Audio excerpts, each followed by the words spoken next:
From the creators who brought you RuPaul's Drag Race and Million Dollar Listing, this is World of Wonders Wow Report. Things that make us go wow.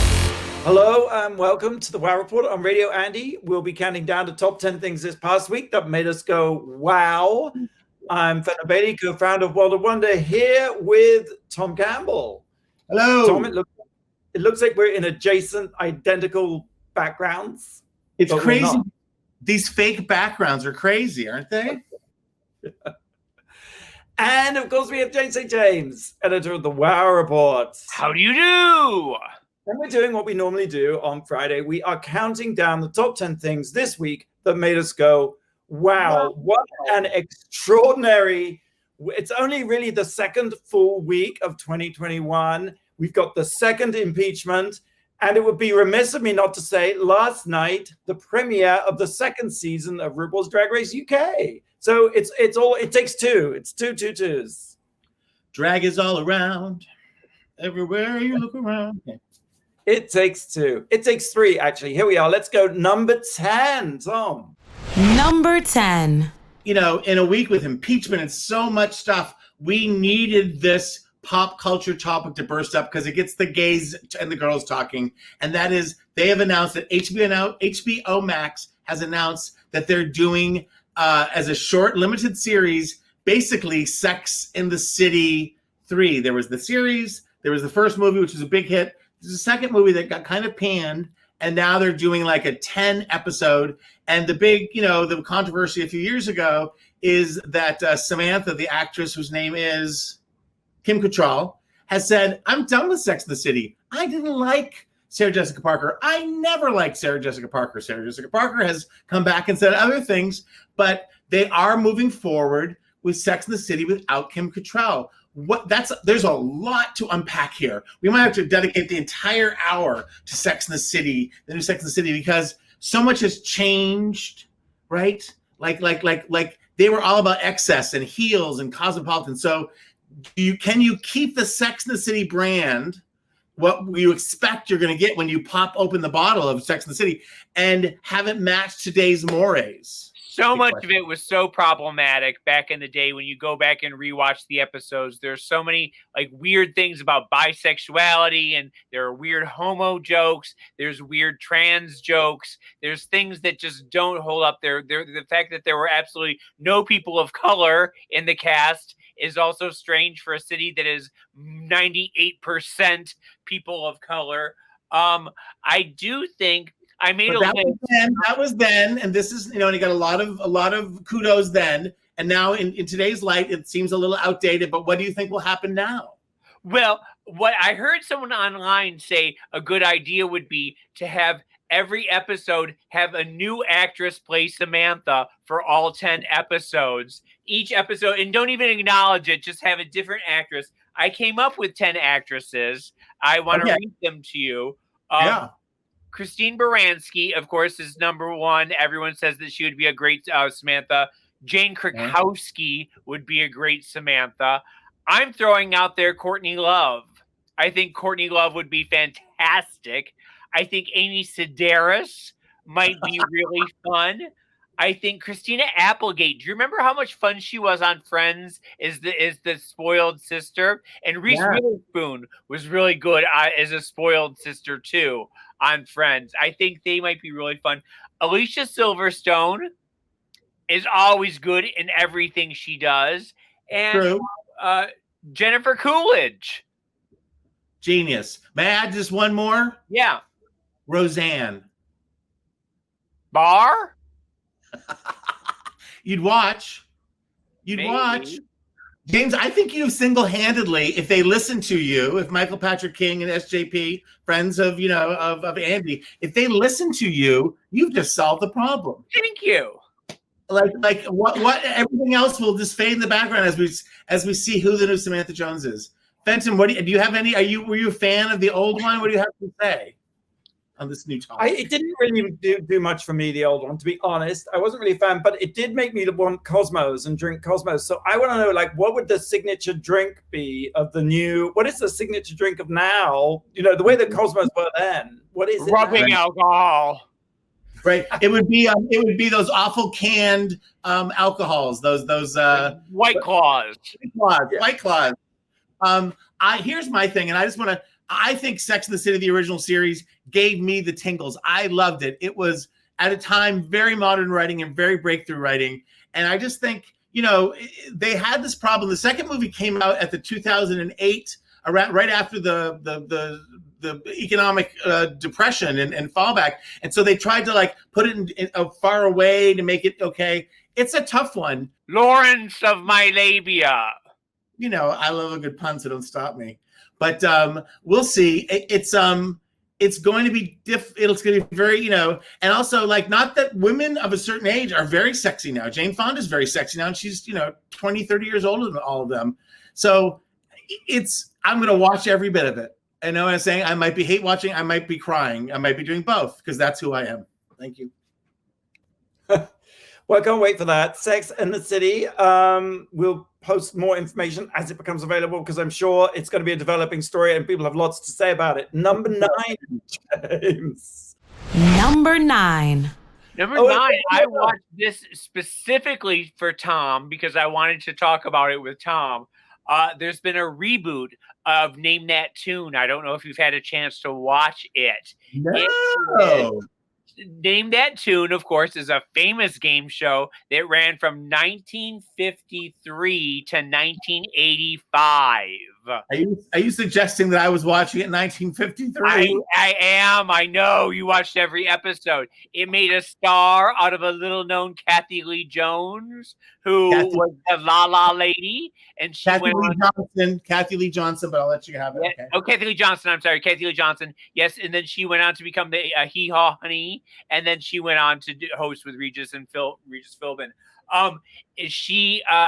The show itself is absolutely batshit insane. I don't understand how anyone can watch it. I am in awe of every single person who is on the show. What they do, there's one segment that always baffles me, and it's that I can name that tune in 7 notes. And then the other person says, I can name it in 6 notes. And the other person says, I can name it in 3 notes. The other person says, I can name it in 2 notes. And they say, name that tune.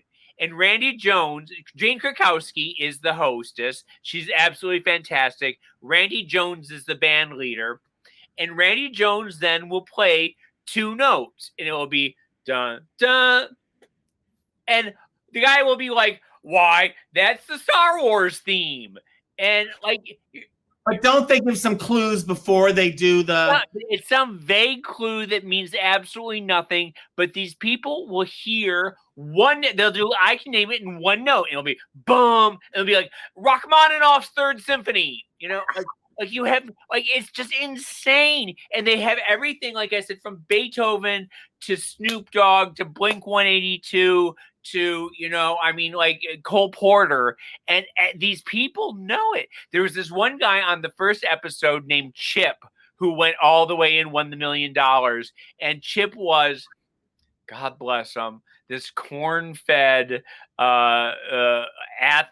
football player, high school football player, just as gorgeous as can be, cute as a button. He would watch it. He and his dad would go in their pickup truck and listen to music all day. And his father passed away, and he's doing this for his daddy. He's doing it for his daddy, and he said his daddy was an angel on his shoulder, and he won no matter what they threw at him, he would get it. It's absolutely amazing.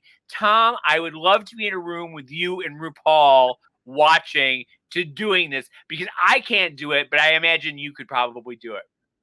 I think that is one of the shows I would do well on. I haven't seen the new one yet. My only concern is, back in the day, there was this less music and we shared more of there was some differences, but we shared more of a catalog of popular hits. And now, wow, is that we can't all listen to that's what I'm saying. That's what really breaks it wide open because there is they go from Death Cab to Cutie to they just to jazz to Broadway, whatever.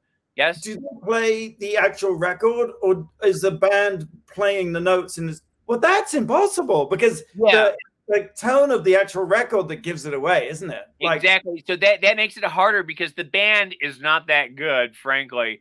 And the ghost. You said the band leader is Randy Jones. What, Randy Jones of the Village People? No. Oh, no. Randy. That's exactly what I thought. I'm sorry. No. Randy from American Idol. What's his name? Randy Jackson. Randy Jackson. I'm 2 for 2. I'm so bad. Randy Jackson and Kathy Lee Johnson. It's not even Randy Jackson. It's not even Randy Jackson. It's the desiccated corpse of Randy Jackson that they dug up because he looks like he's on death's door. He really looks like a zombie. I swear to God, I don't think he has 6 more months left in him. I'm just putting that out there. He looks terrible. He lost a lot of weight. Put it back on because it's the Al Roker thing. He looks terrible. I love that you're anti-thinness. I love that you're anti-thin, James. That's what I like about you. Yes. Fat. No fat shaming here. Okay, you can watch Name That Tune on Wednesdays, 8 p.m. on Fox. All right, number 8. Number 8. The Dissident. This is an Oscar contender for documentary, best documentary. Jamal Khashoggi, remember? He was the Washington Post journalist who was summarily hacked to death inside the Saudi consulate, I believe it was, in Istanbul. Is that all right? I think that's right. A couple of years ago. This is the documentary directed by Brian Fogel, who directed the Icarus, which won the best documentary. That was a documentary about the doping in the Olympics by the Soviets. This is, well, number one, it's a profoundly depressing experience because you just cannot believe that someone would walk into their consulate to get a marriage certificate and basically would never come out. But it is fascinating in that it really tells the story behind what happened. And what really did happen was that there is this thing called Pegasus. And Pegasus is an Israeli-developed thing that they can put on your phone that turns your phone into a spy in your pocket. It takes all your photos, all your WhatsApp, all your messages, all your stuff, and just sends it to whoever's managed to put Pegasus on your phone. And Pegasus is... they just send a text and you think it's junk text and you click on it by mistake and that's it. Your phone is an open book to whoever sends it. And it's a fascinating piece of spyware.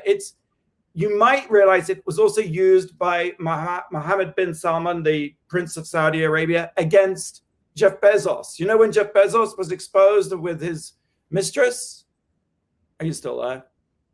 Yes. No, keep going. Yeah. Are you still with me? What? Yeah, of course. We're nodding. When Jeff, I'm not there. I've never seen you sit so still in all your life, James. You're like a statue. I'm absorbed. I'm completely having a good time. Riveted is the word, riveted. Yes, keep going.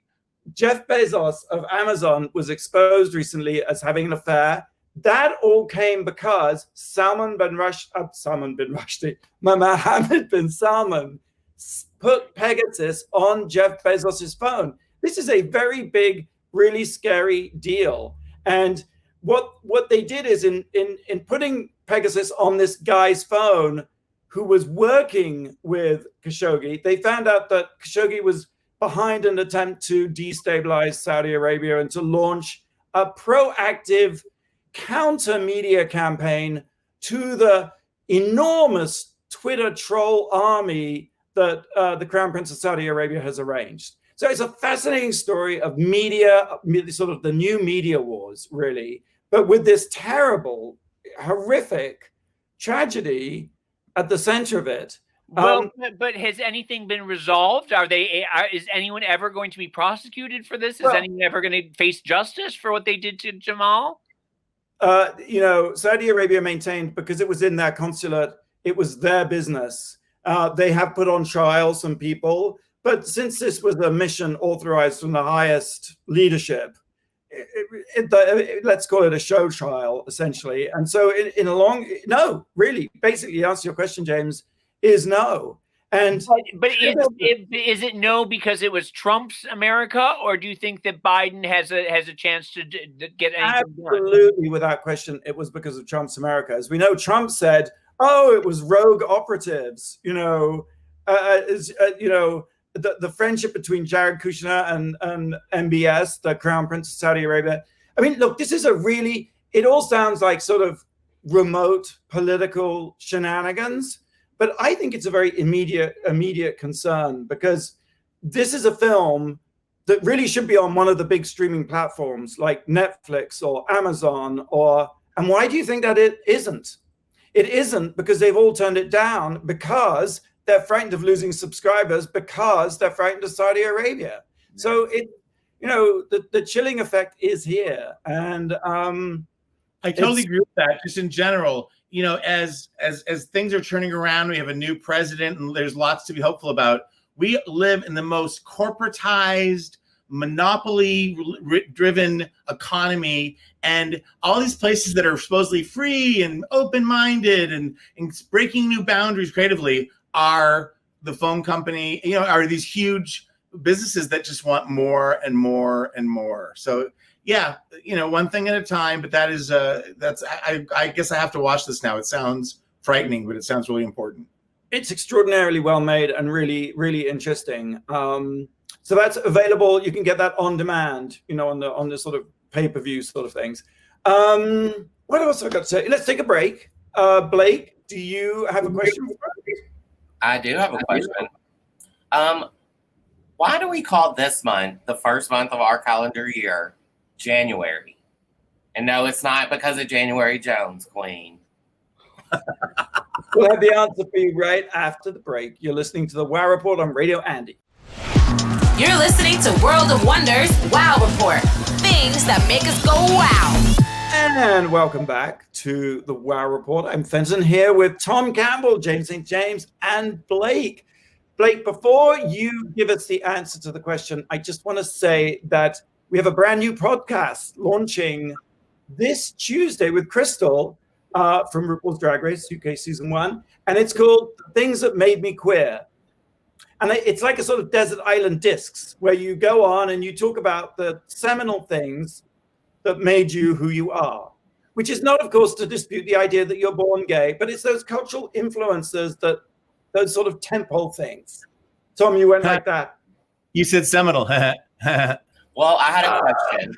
Why do we call this month, the first month of our calendar year, January? I'm thinking in Spanish it's enero. I don't know if that helps. I'm stumped. I don't know, because of Jan Brady, I guess. I think it's something to do with a Roman emperor, Janus, or something. Oh, good. Well, that's right. It was January was named after the Roman god Janus, who ruled over beginning and transitions. But this says he's a little bit two-faced, literally. He's often depicted as having two faces, one that looks forward and one that looks to the past. Well, the Janus is the famous of the laughing and crying symbols of the theater. Okay. Remember? Yeah. It all I makes feel smarter. Thank you, Blake. I feel smarter. I'm glad I listened to the Wow Report today. You're welcome. I'm craving an anus joke, but guess I'm not going to get one. Seminole. All right, we're counting down the top 10 things that made us go, wow. We've reached number 7. Number 7. One of the kind of sleeper hot hits on Netflix right now, which I watched all of, a 6 parts miniseries, is Pretend It's a City. And it is conversations. Martin Scorsese directs, and it's basically conversations with him and Fran Lebowitz. And Fran Lebowitz also being interviewed. I think Fran Lebowitz, who identifies herself as someone who used to be a writer, she has a fascinating story. She's an incredible lesbian. James is going to interrupt me in a minute, but I want you to, but let me just get out the top line, which is, it's her, she's very curmudgeon. She's very New York. She's like Seinfeld before Seinfeld, that Larry David kind of take. She's brilliant. Hold on. I always say that she's a Woody Allen without the creepiness. I like that. All those things.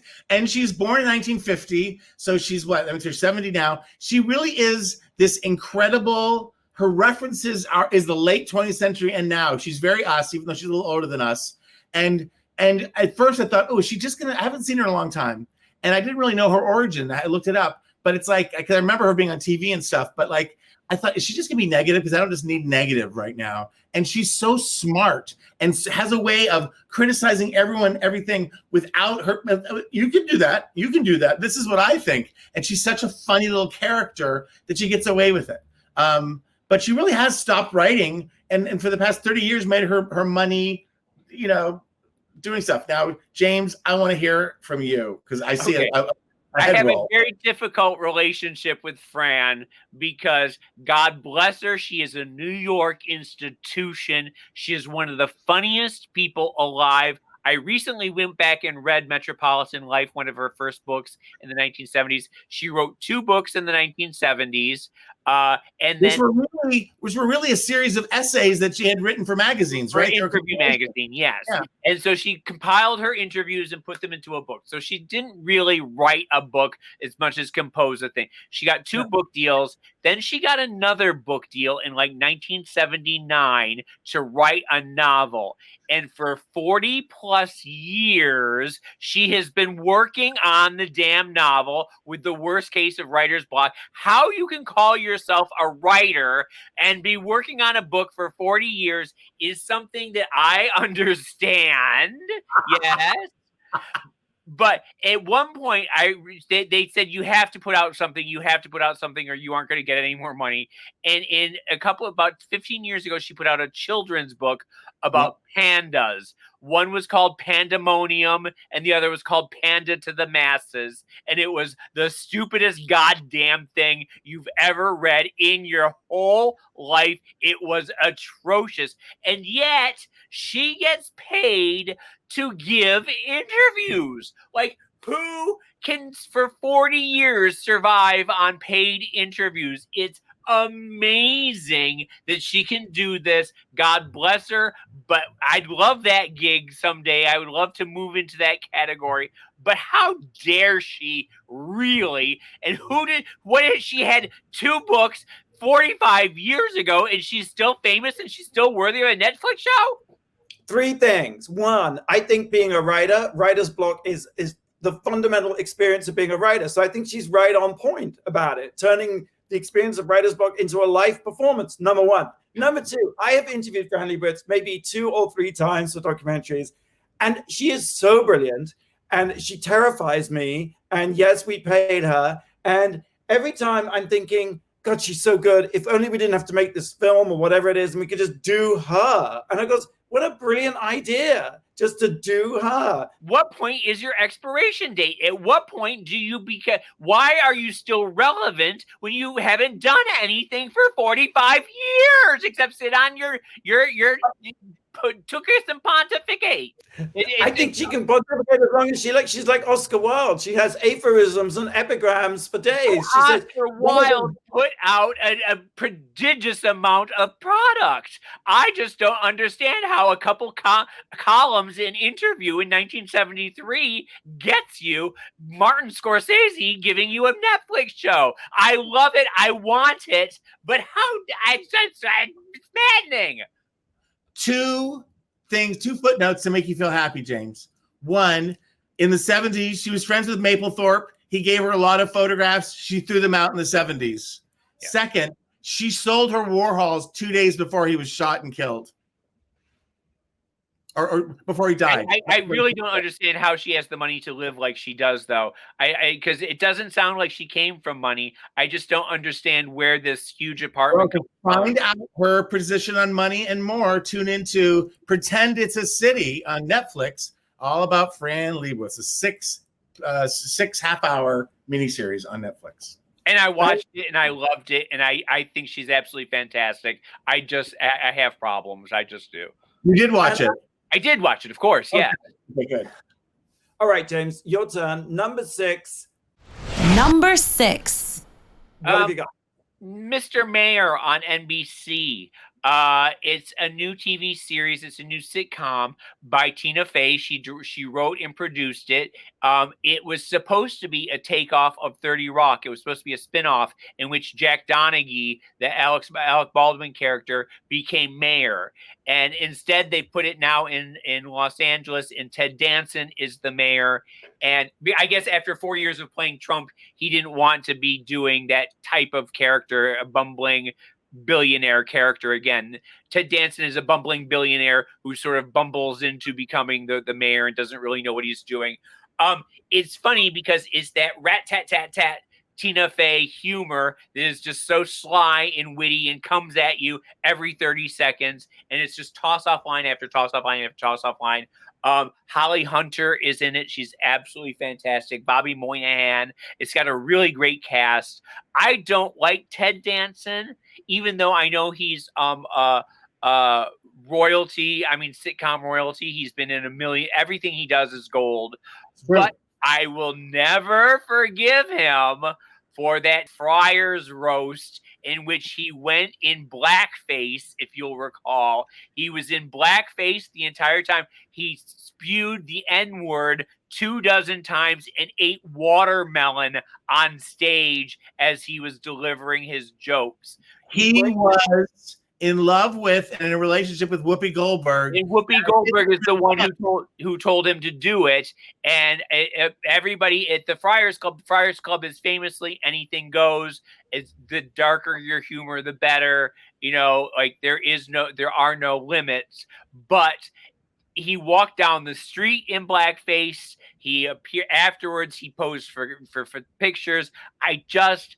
Even if it was a closed door session, I always feel that there was something inherently wrong with it. And he and Whoopi Goldberg have always stood up for it. And I've just always thought that was weird. And I just can't get over it.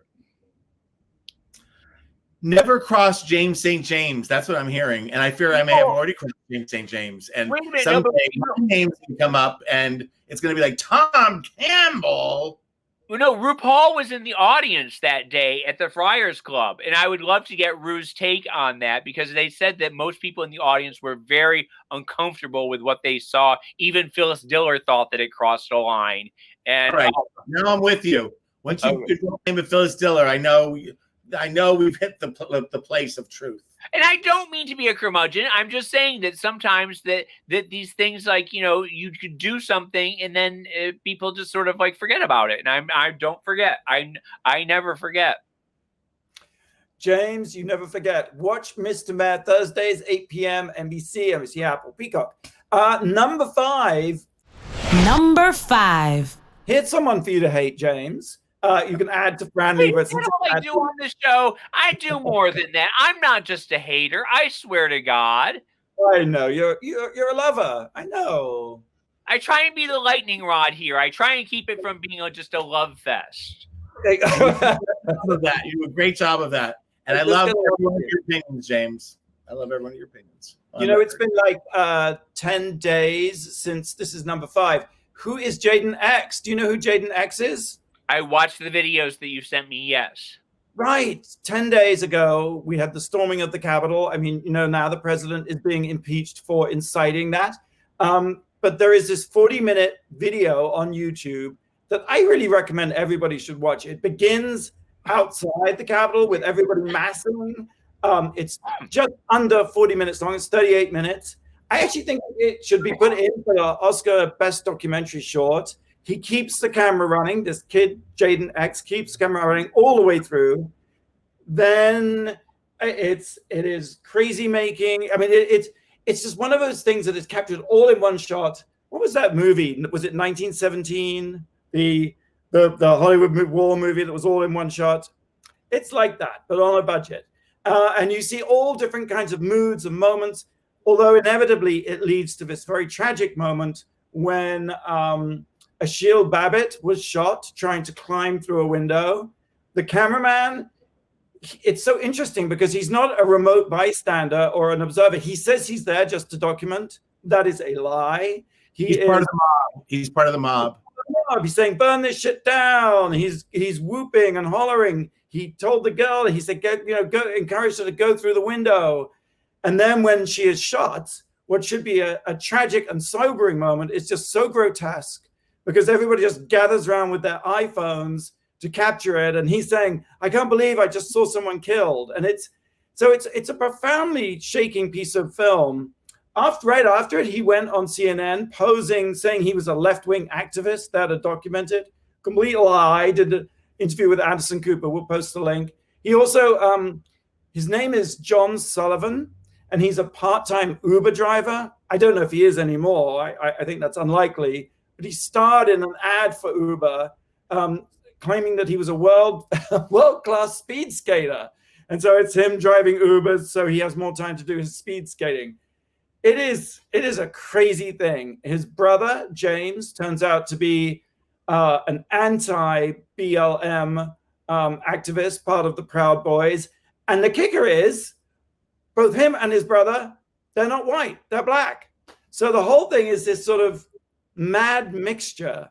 What did you guys think of the tape? I actually watched another tape where he was trying to explain his actions afterwards. He did it the day afterwards, and he was trying to weasel his way out of any sort of culpability. And the idea that, these people are becoming sort of folk heroes to the right, where you have the guy with the horns and everything, and all the gays are lusting over him, and Madison Cawthorn, the 25-year-old guy in the wheelchair who just is the youngest guy in the Congress, and all these people who, like, you see people like revising history after the fact, and it's disturbing and upsetting, and I still don't know where to land on all of it. I agree with you. I'm still processing the horror that happened in that hall. I think that this particular piece of film is some of the most like the full feature length kind of thing, but it's also there's so many images from that day that are coming up more and more. They're horrifying, and the death and the bashing of the police officer, which is off topic, but the whole thing is a nightmare. And I'm glad that that the FBI is taking steps to. The extraordinary thing is, like, I guess he never thought that posting it to YouTube would reveal his lies. And it's like the guy who wore his work lanyard to the protest so that he could easily be identified. I mean, these people really thought that what they were doing they were so right that there would be no consequences for it. And that's where we are as a country, where. Well, and I believe so far he hasn't been arrested or charged with anything, which strikes. I mean, he was detained by police, but he was let go. And I mean, in my mind, there's no question that he should be charged, arrested and charged. Can I just say that I went on the Women's March in 2017 on Inauguration Day, and that was like. Yes, exactly. In DC, it was wildly overcrowded. It wasn't very well organized. It was kind of frightening at moments just because of the space. But everyone was in such a beautiful mood. We were protesting, but there was a togetherness. People smiled at each other. People were kind. There were children and mothers and fathers, and such a different takeaway than what happened with those group of people. Absolutely, and that's what makes my blood literally boil, is that one of Trump's sons, because I can never tell one from the other because they're both equally douchey, tweeted out as it was happening, don't do this, don't be like the other side. But the other side, which is us, the lefties, the liberals, yes, we just marched in pink pussy hats. There wasn't like, we didn't storm the Capitol. And some of the rioting this summer, but that's different too, because that's about social injustice. And that's a fraction of the people. This was a group of people that went organized to just desecrate, to wipe their feces on the wall of our Capitol. But I do have to say something though, that I am intrinsically afraid of crowds. I don't like crowds anymore. Because mobs have a way of turning on a dime no matter what. And when emotions are high and you have a lot of people in one place, things happen, and it becomes a herd mentality, and it's terrifying to me. So absolutely. But I just want to go on record, as we know, as we're getting all this information back, that the domestic terrorist attack on the Capitol was planned ahead of time. Yes. They were armed. It was planned. It wasn't like in the heat of the moment, things went from peaceful to crazy. They went there to do a lot more harm than they got away with. They went there to hang Mike Pence. They had inside. It's just it's a nightmare which is continuing to unfold. Anyway, don't get me started. All right. Well, let's take a quick break. Do you have a question for us, Blake? I do. Which 1980s electronic band were named after a French fashion magazine? All righty. We'll have you answer that easy question after the break. Oh, by the way, I just let you know before I let you go. On Friday, every Friday on our socials, we drop codes that you can go buy stuff at the World of Wonder store. And like, for example, this Friday, we are dropping the Frog Destroyers Breakup Bye-Bye limited edition, collector's edition in pink vinyl. And if you spend $25 at the WoW shop, you get a free calendar of the entire season cast of Drag Race UK. James, you sound excited about something. Yeah, it sounds fabulous. Yes. Free calendar. I know. 12 months of pleasure and joy. All right. We'll be right back after the break. You're listening to World of Wonders Wow Report. Things that make us go wow. All right. Welcome back to the Wow Report. I'm Fenton here with James and Tom and Blake. Blake, you had a question for us? I do. Which 1980s electronic band were named after a French fashion magazine? Fenton, take it away. I know you know. I could be wrong now. I'm overthinking it, but I think it's Depeche Mode. Yes. Ah. The name means hurried fashion or fashion dispatch. Fashion dispatch. That's it. We've reached number 4. Number 4. I want to talk about something that's very fashionable that got very political this week. And I'm talking about the cover of Vogue.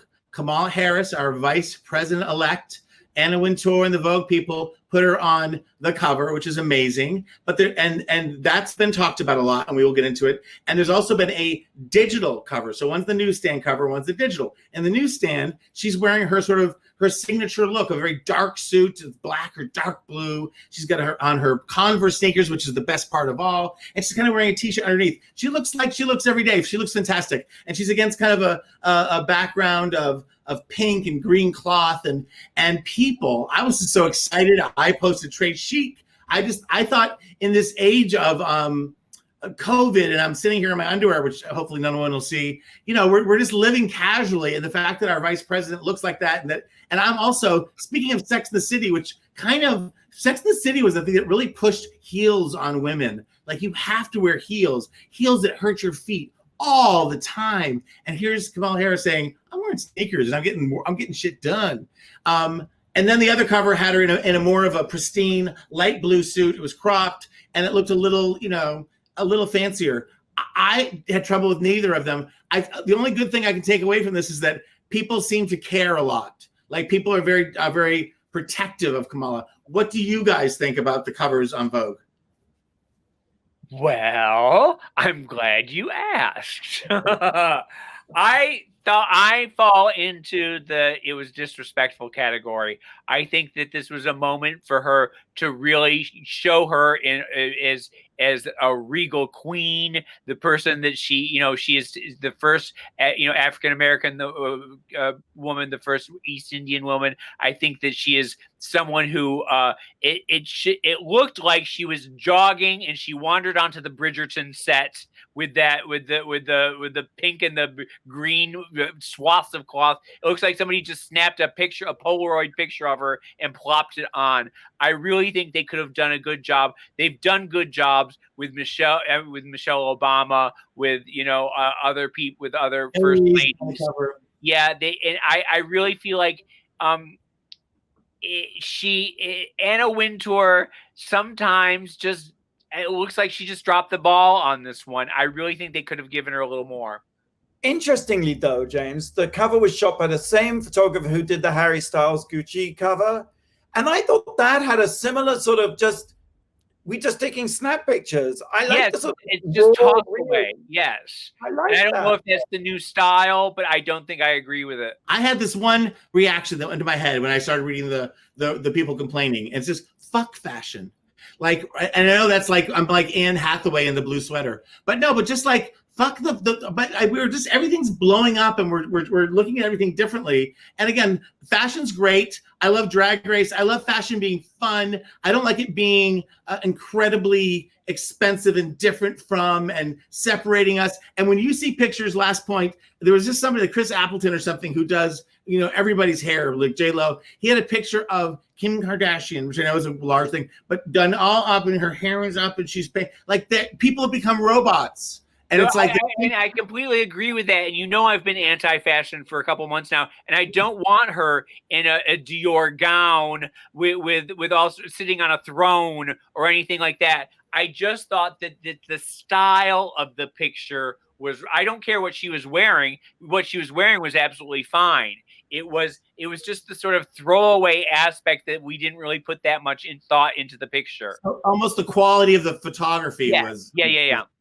All right. Well, it's funny because I found the composition more interesting and significant than the fact that she was wearing sneakers. Yeah, it was I want her to wear sneakers. I think that's absolutely fantastic and is perfect for the time. I just don't like the way. I think they should have given her a little more oomph. Again, well, I think the good news is that everybody weighed in. Everybody, I think, was trying to had a ownership in how Kamala should come across, and so that's the good news, that everyone was being kind of protective of her. And this will not be her first fashion cover, I suspect. No, I think she'll have more fashion covers than Melania Trump did, for example. Man. All right, let's go. You know, actually, I just have to say one thing. One thing I really love about her is that when she gets off planes, she runs down the stairs. I just love that. Instead of like just ambling along, she's in a hurry. She's got to get there. I just love that. I love her, yes. All right, let's go on to number 3. James. Number 3. Number 3, I got a series of books from Simon & Schuster this week from a young genderqueer author named Jason June. And he's written a series of books, and each is for different stages of a gay child's life. The first one is a picture book for a very young child called Porcupine Cupid.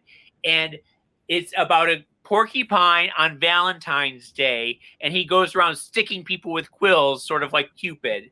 And they all get mad at him, and they go to have a meeting about him. And at the meeting, everybody who's been stuck with a Cupid finds a significant other and falls in love. And the two bears are two boy bears that fall in love. The cats are there's bobcats, and the two female cats end up falling in love and walking off together. The raccoons are male and female. It's never once mentioned that this is, that there's anything gay going on. It's these animals end up pairing off together and finding true love because of the porcupine. And it's sort of, if you have a child, I guess the theory is, if you have a child that you might suspect or not, or if you just wanted to introduce a child to, this idea that anybody can be with anybody, it's very nice. He then did another book called Mermicorn Island, and this is for kids 6 to 12, and it's about a half mermaid, half unicorn who lives at the bottom of the sea, and he's waiting to get his sparkle powers. And his father can make bubbles, castles out of bubbles, and his mother can make streets out of sparkles. And every unicorn gets a different sparkle power, and he's waiting to see what his is.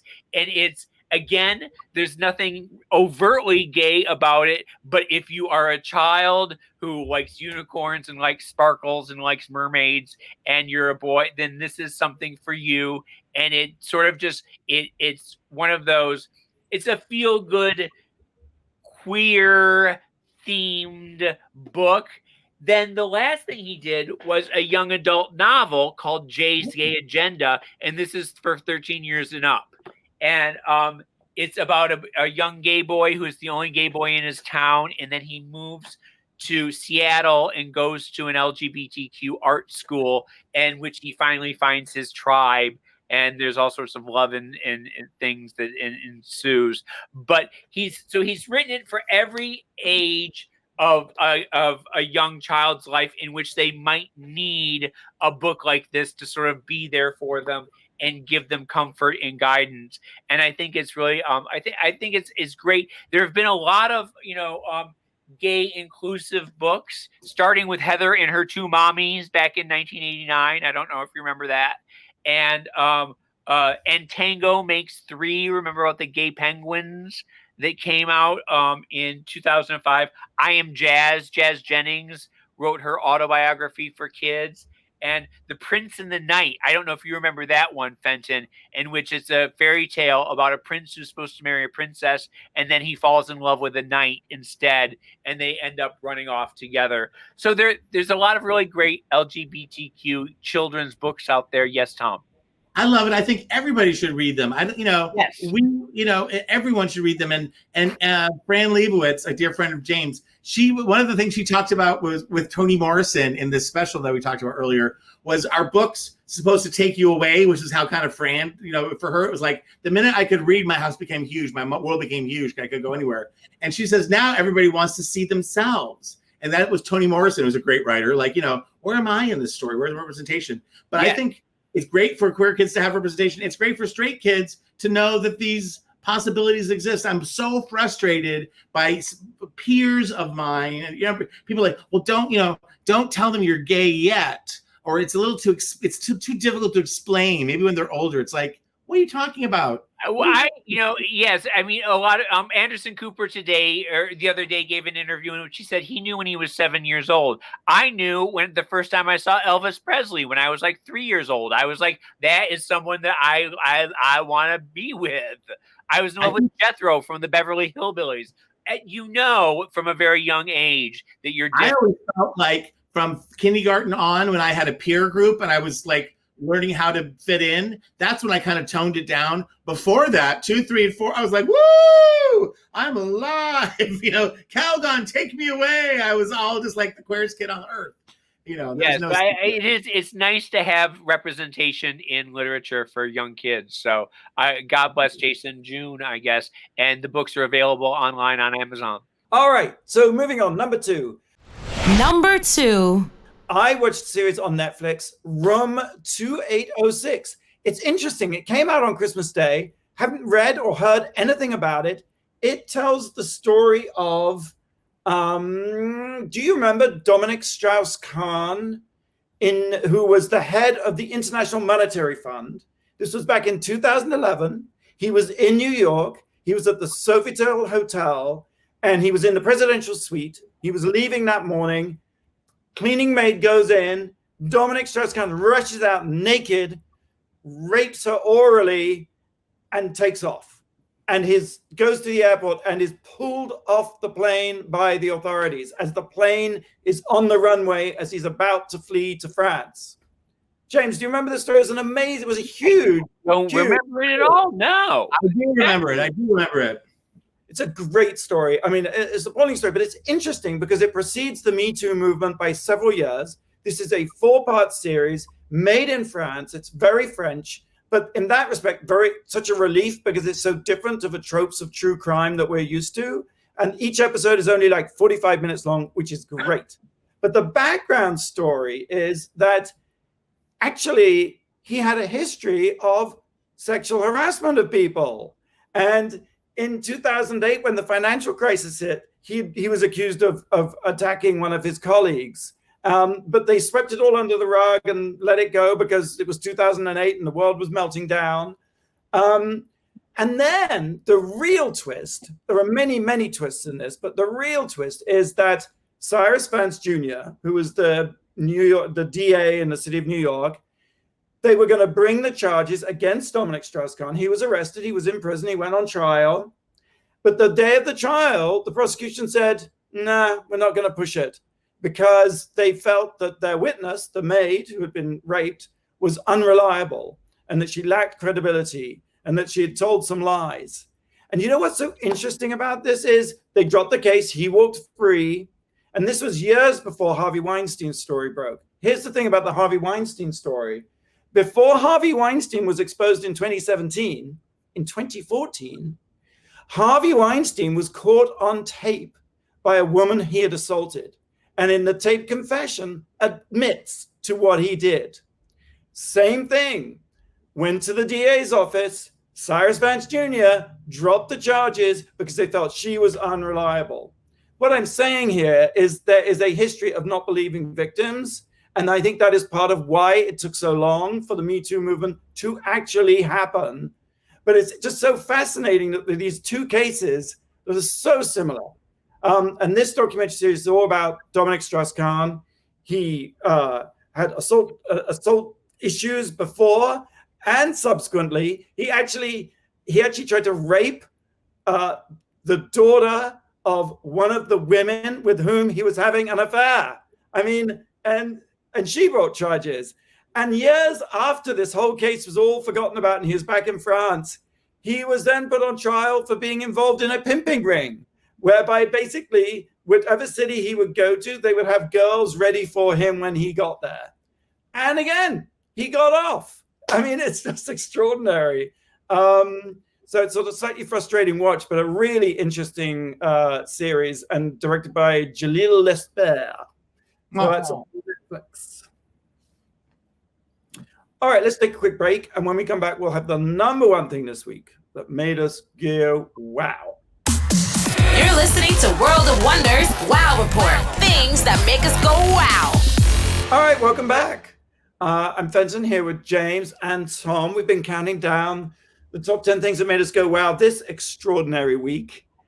We've reached number one.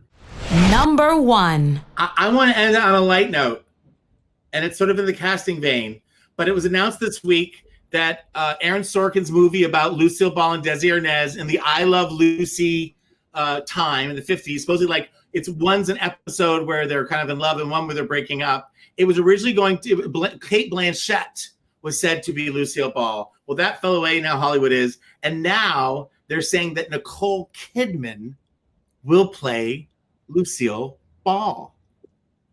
It gives me lots of feelings. I don't know how to feel. Part of me is like, well, she's a very talented actress. Then part of me is like, how can she go, wah? Like her face doesn't move.